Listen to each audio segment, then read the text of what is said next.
Emphysema isn't something that you just wake up with like a cold. It's a very long, gradual process that affects your breathing.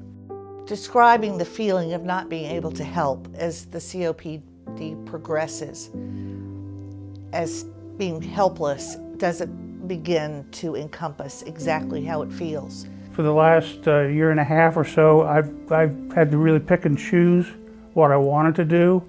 From not being able to do anything about the panic attacks in the middle of the night when he couldn't breathe. Many times I needed a strategy just to go shopping or go upstairs. But over the years since, watching his life diminish and watching his world shrink and watching him not do the activities he used to do and the frustration he feels and the resentment he feels at having it and not knowing what to do about it and having the feeling that there's nothing that can be done about it is terrible. It's terrible.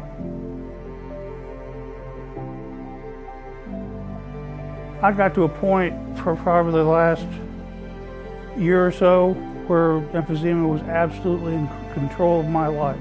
Everything I did or didn't do was governed by that.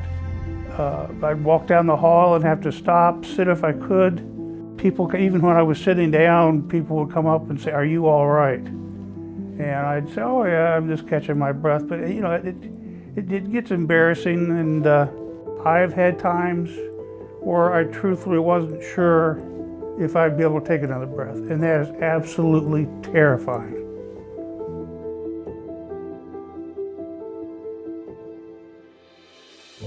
My condition started with multiple bouts of bronchitis over the winter.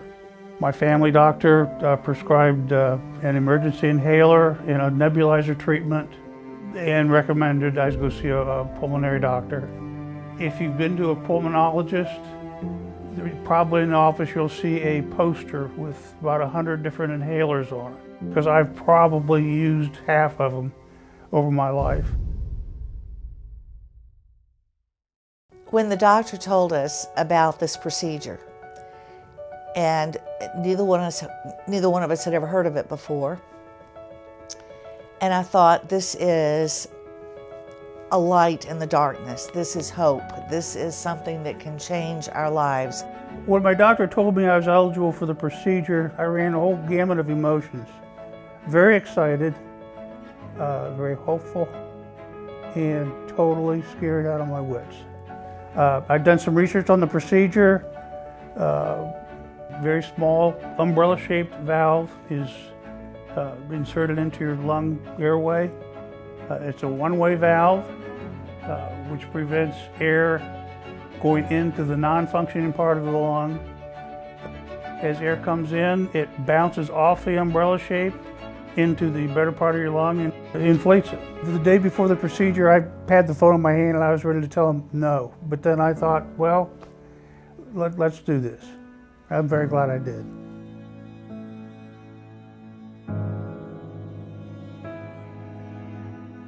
Before my doctor told me about the aspiration valve treatment, I had